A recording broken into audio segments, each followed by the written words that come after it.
قرآن مجید کی تلاوت، ترجمہ، تفسیر، حدیث، نعتیں، تجوید، گرامر کے لیے اس چینل کو سبسکرائب کریں، ویڈیو کو شیئر کریں اور لائک کریں۔ بسم اللہ الرحمن الرحیم۔ وَإِن كُنتُمْ فِي رَيْبٍ مِّمَّا نَزَّلْنَا عَلَىٰ عَبْدِنَا فَأْتُوا بِسُورَةٍ مِّن مِّثْلِهِ وَادْعُوا شُهَدَاءَكُم مِّن دُونِ اللَّهِ إِن كُنتُمْ صَادِقِينَ فَإِن لَّمْ تَفْعَلُوا وَلَن تَفْعَلُوا فَاتَّقُوا النَّارَ الَّتِي وَقُودُهَا النَّاسُ وَالْحِجَارَةُ أُعِدَّتْ لِلْكَافِرِينَ۔ ہم نے جو کچھ اپنے بندے پر اتارا ہے اس میں اگر تمہیں شک ہو اور تم سچے ہو تو تم اس جیسی ایک صورت تو بنا لاؤ۔ تمہیں اختیار ہے کہ اللہ تعالیٰ کے سوا اور اپنے مددگاروں کو بھی بلا لو۔ پس اگر تم نے ایسا نہ کیا اور تم ہرگز نہیں کر سکتے تو اسے سچا مان کر اس آگ سے بچو جس کا ایندھن انسان اور پتھر ہیں، جو کافروں کے لیے تیار کی گئی ہے۔ توحید کے بعد اب نبوت کی تصدیق ہو رہی ہے۔ کفار کو خطاب کر کے فرمایا جا رہا ہے کہ ہم نے جو قرآن پاک اپنے بندے حضرت محمد صلی اللہ علیہ وسلم پر اتارا ہے اسے اگر تم ہمارا کلام نہیں مانتے تو تم اور تمہارے مددگار سب مل کر پورا قرآن تو نہیں صرف ایک صورت تو اس جیسی بنا لاؤ۔ جب تم اسے ایسا نہیں کر سکتے اور اس سے عاجز ہو تو پھر اس قرآن کے کلام اللہ ہونے پر کیوں شک کرتے ہو؟ شہداء سے مراد مددگار اور رفیق ہیں جو ان کی مدد کیا کرتے تھے۔ تو مطلب یہ ہوا کہ جنہیں تم نے اپنا معبود بنا رکھا ہے انہیں بھی بلا لو اور اسے بھی مدد چاہو، پھر اس جیسی ایک صورت تو بنا لاؤ۔ مجاہد رحمۃ اللہ علیہ فرماتے ہیں کہ تم اپنے حاکموں اور اپنے زباندان فصیح و بلیغ لوگوں سے بھی امداد لے لو۔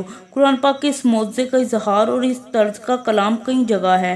سورۃ القصص میں ہے فَأْتُوا بِكِتَابٍ مِّنْ عِندِ اللَّهِ، یعنی اگر تم سچے ہو تو ان دونوں میں سے یعنی تورات و قرآن سے زیادہ ہدایت والی کوئی اور خدائی کتاب لاؤ تو میں بھی اس کی تابعداری کروں گا۔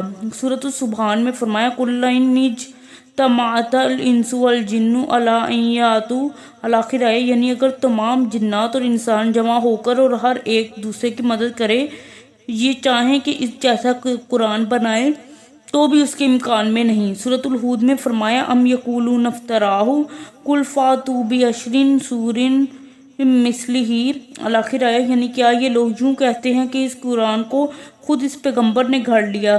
تم کہو کہ اگر تم سچے ہو تو تم سب مل کر اور خدا کے سوا جنہیں تم بلا سکتے ہو بلا کر اس جیسی 10 صورتیں تو بنا لاؤ۔ سورۃ یونس میں ہے وما کان ھذا القرآن ان یفتروہ من دون اللہ ولکن تصدیق الذی بین یدیہ، الآخر آئے، یعنی یہ قرآن اللہ تعالیٰ کے سوا اور کی طرف سے گھڑا ہوا نہیں بلکہ یہ اگلی کتابوں کو سچانے والا اور کتاب کی تفصیل ہے جس کے خدائی کلام ہونے میں کوئی شک نہیں، جو رب العالمین کی طرف سے ہے۔ کیا یہ لوگ اسے خدا خواستہ بناتے ہیں، خود ساختہ بناتے ہیں؟ ان سے کہو کہ اللہ کے سوا ہر شخص کو بلا کر اس قرآن کی سینکڑوں صورتوں میں سے ایک چھوٹی سی صورت جیسی صورت تو بنا لو تاکہ تمہارا سچ ظاہر ہو۔ یہ تمام آیتیں تو مکہ مکرمہ میں نازل ہوئیں اور اہل مکہ کو اس کے مقابلے میں عاجز ثابت کر کے پھر مدینہ منورہ میں بھی اسی مضمون کو دہرایا گیا، جیسے اوپر کی آیت مثل ہی کی ضمیر کو بعض نے تو قرآن کی طرف لٹایا ہے، یعنی کوئی صورت اس جیسی بنا لو، بعض نے یہ ضمیر حضرت محمد صلی اللہ علیہ وسلم کی طرف لٹائی ہے، یعنی آپ صلی اللہ علیہ وسلم جیسا کوئی امی ایسا ہو ہی نہیں سکتا ہے کہ باوجود کچھ پڑھا ہوا نہ ہونے کے وہ کلام کہے جس کا مثل کسی سے نہ بن سکے۔ لیکن صحیح قول پہلا ہی ہے۔ مجاہد رحمۃ اللہ علیہ، قتادہ رحمۃ اللہ علیہ، عمر رحمۃ اللہ علیہ، ابن مسعود رضی اللہ تعالیٰ عنہ، ابن عباس رضی اللہ تعالیٰ عنہ، حسن بصری رحمۃ اللہ علیہ اور اکثر محققین کا یہی قول ہے۔ ابن جریر رحمۃ اللہ علیہ، زرمشتی، رازی رحمۃ اللہ علیہ نے بھی اس کو پسند کیا ہے۔ اس کی ترجیح کی بہت سی وجوہ ہیں۔ ایک اس میں سب کو ڈانٹ ڈپٹ ہے، جمع کر کے بھی اور الگ الگ بھی، خواہ وہ امی ہو اور ان پڑھ ہو، خواہ اہل کتاب اور پڑھے لکھے لوگ ہوں۔ اس میں اس معجزے کا کلام ہے اور بے نسبت اس کے کہ صرف ان پڑھ لوگوں کو عاجز کیا جائے اس میں زیادہ مبالغہ ہے۔ پھر 10 صورتوں کا مطالبہ کرنا، اس کی مثل نہ لا سکنے کی پیشن گوئی بھی اسی کو ثابت کرنا ہے کہ اس سے مراد قرآن ہے نہ کہ ذات رسول اللہ صلی اللہ علیہ وسلم۔ پس اس عام اعلان سے جو بار بار کیا گیا ہے اور ساتھ ہی پیشن گوئی بھی کر دی گئی ہے کہ یہ لوگ اس پر قادر نہیں، مکہ میں مدینہ میں بارہا اس کا اعادہ کیا گیا، اور وہ لوگ جن کی مادری زبان عربی تھی، جنہیں اپنی فصاحت و بلاغت پر ناز تھا، جو لوگ آپ صلی اللہ علیہ وسلم کی اور آپ صلی اللہ علیہ وسلم کے دین کی دشمنی پر ادار کھائے بیٹھے ہوئے تھے، وہ در حقیقت اس سے عاجز آ گئے، نہ پورے قرآن کا جواب دے سکے، نہ 10 صورتوں کا، بلکہ نہ ایک صورت کا۔ پس ان معجزہ تو یہ ہے کہ اس جیسی ایک چھوٹی سی صورت بھی نہ بنا سکے۔ دوسرا معجزہ یہ کہ پیشن گوئی سچ ثابت ہوئی کہ یہ ہرگز اس جیسا نہیں بنا سکتے، گو سب جمع ہو جائیں اور قیامت تک محنت کریں۔ پس ایسا ہی ہوا، نہ تو اس زمانے میں کسی کی یہ جرت ہوئی، نہ اس کے بعد سے آج تک، اور نہ قیامت تک کسی سے یہ ہو سکے۔ اور بھلا کیسے ہو سکتا ہے؟ جس طرح اللہ تعالیٰ کی ذات بے مثل، اس طرح اس کا کلام بھی۔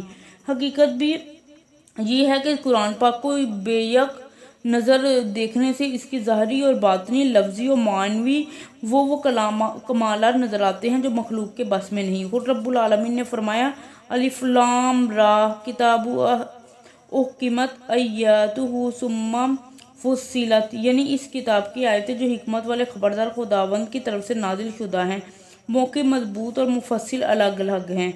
پس الفاظ محکم اور معنی مفصل، یا الفاظ مفصل اور معنی محکم۔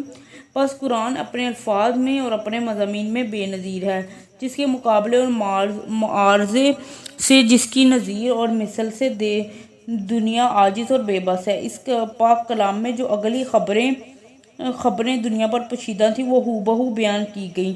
آنے والے امور کے تذکرے ہوئے جو لب بے لب پورے اترتے۔ تمام بھلائیوں کے حکم اس میں، تمام برائیوں سے ممانعت اس میں ہے۔ سچ ہے، وَتَمَّتْ کلمۃ ربک صدقا وعدلا، یعنی سچائی خبروں میں اور عدل و احکام میں تیرے رب کے کلام میں پورا ہے۔ یہ پاکیزہ قرآن پاک کا سارا حق و صداقت، عدالت و ہدایت سے پور ہے۔ نہ اس میں واہی تباہی باتیں اور نہ اس میں ہنسی مذاق، کذب و افتراء جو شاعروں کے کلام میں عموماً پایا جاتا ہے، بلکہ ان کے اشعار کی قدر و قیمت ہی اسی پر ہے۔ مقولہ مشہور ہے کہ اکذبہ، وہ جھوٹ زیادہ اور زیادہ مزیدار۔ تم دیکھو گے کہ لمبے لمبے پرزور قصیدے مبالغہ اور کذب آمیز یا تو عورتوں کی تعریف و توصیف میں ہوں گے، یا گھوڑوں کی اور شراب کی ستائش میں ہوں گے، یا کسی انسان کی بڑی بڑی مد و تعریف میں ہوں گے، یا اونٹنیوں کی آرائش و زیبائش، یا بہادری کے پرمبالغہ گیت، یا لڑائیوں کی چال بازیوں، یا ڈر خوف کے خیالی منظروں کے بیان میں ہوں گے، جس سے کوئی فائدہ نہیں، نہ دین کا نہ دنیا کا۔ صرف شاعر کی زبان دانی اور اس کی قدرت کلام ظاہر ہوتی ہے، اور بس۔ نہ تو اخلاق پر ان سے کوئی عمدہ اثر، نہ اعمال پر۔ پھر نفس مضمون کو بھی پورے قصیدے میں بمشکل 2-1 شعر ہوتے ہیں، باقی سب بھرتی کے، ادھر ادھر کی لا یعنی اور فضول بکواس کے۔ برخلاف اس کے قرآن پاک پر نظر ڈالو تو تم دیکھو گے کہ اس کا ایک ایک لفظ فصاحت و بلاغت سے، دین و دنیا کے نفع سے، خیر و برکت سے پر ہے۔ پھر کلام کی ترتیب و تہذیب، الفاظ کی بندش، عبارت کی روانی، معنی کی نورانیت، مضمون کی پاکیزگی سونے پر سہاگا ہے۔ اس کی خبروں کی حلاوت، اس کے بیان کردہ واقعات کی سلالت مردہ دلوں کی زندگی ہے۔ اس کا اختصار اعلیٰ کمال کا نمونہ اور اس کی تفصیل معجزے کی جان ہے۔ اس کا کسی چیز کو دہرانا قدرے مقدر کا مزہ دیتا ہے۔ یہ معلوم ہوتا ہے کہ گویا سچے موتیوں کی بارش برس رہی ہے۔ بار بار پڑھو اور دل نہ اکتائے، مزے لیتے جاؤ اور ہر وقت نیا مزہ پاؤ، مضمون سمجھتے جاؤ اور ختم نہ ہو۔ یہ قرآن پاک کا ہی خلاصہ ہے۔ اس چاشنی کا ذائقہ، اس مٹھاس کا مزہ کوئی ان سے پوچھے جنہیں عقل و حواس، علم و فضل کا کچھ حصہ قدرت نے عطا فرمایا ہے۔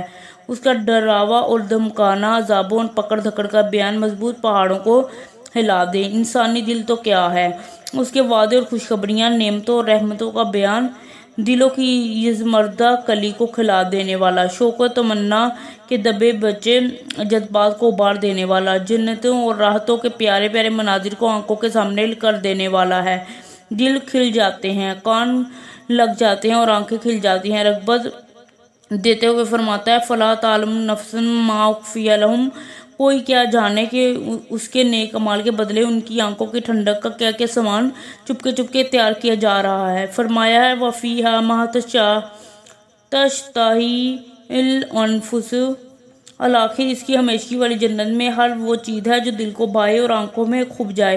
ڈراتے اور دھمکاتے ہوئے فرماتا ہے، أَفَأَمِنْتُمْ أَن يَخْسِفَ بِكُمْ جَانِبَ الْبَرِّ، فرمایا أَمِنْتُمْ من فی السماء یخسف بکم الارض فاذا ہی تمور،